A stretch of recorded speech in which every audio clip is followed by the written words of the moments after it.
अरे अब कुछ मत पूछ विमला, लाख जतन करने के बाद भी महीने के आखिर तक हाथों में चमन्नी भी नहीं बच पाती। कभी अपने लिए कोई छोटी सी भी चीज लेनी हो तो 10 बार सोचना पड़ता है। तू सही कहती है, आमदनी तो बढ़ती नहीं, लेकिन दूसरी तरफ महंगाई दिन ब दिन बढ़ती ही जा रही है। राशन वाले का बिल, दूध वाले का उधार। अरे तुम औरतें बस इसी तरह जिंदगी भर रोती रहोगी। खुद के पैरों पे खड़े होने की सोचो, तब तुम्हें पैसों के लिए किसी का मुंह नहीं देखना पड़ेगा। अरे तू इतनी बड़ी बड़ी बातें कर रही है, तू ही बता दे हम क्या करें। हम औरतें चाहे तो कोई छोटा मोटा व्यापार कर सकती हैं, जैसे कि साड़ी बेचने का। सुधा की बातें सुन सब औरतें हंस पड़ती हैं। ना भाई ना, मेरे पति को ये सब पसंद नहीं है, वो तो मुझे मार डालेंगे। दूसरी औरतें भी विमला की बात से सहमति जताती है और साड़ी का व्यापार करने से मना कर देती हैं। अगले दिन सुधा अपनी सास से ये बात कहती है।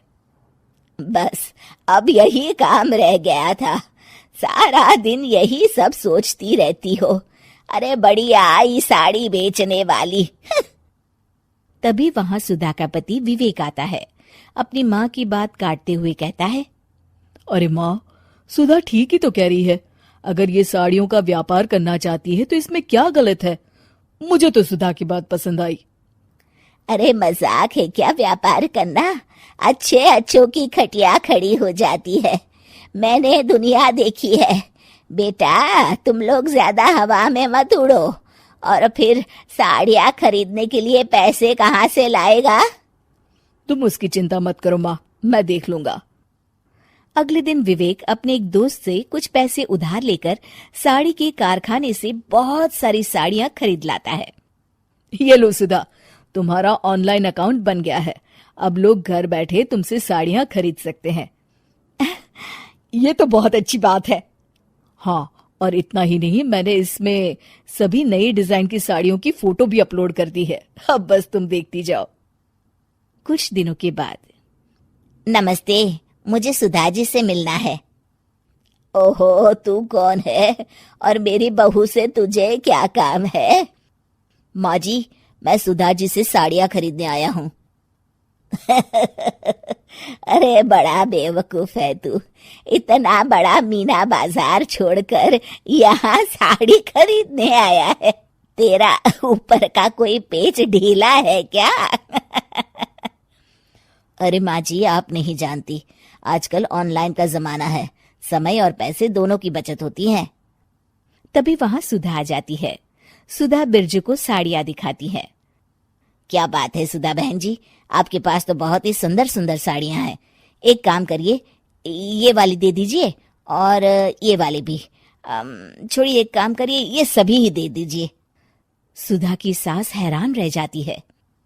अरे इतनी साड़ी का तू करेगा क्या? अरे माँ जी, मेरी बीवी पहनेगी। अरे कितनी बीवियां है तेरी? माँ जी आप भी ना, बीवी तो एक ही है।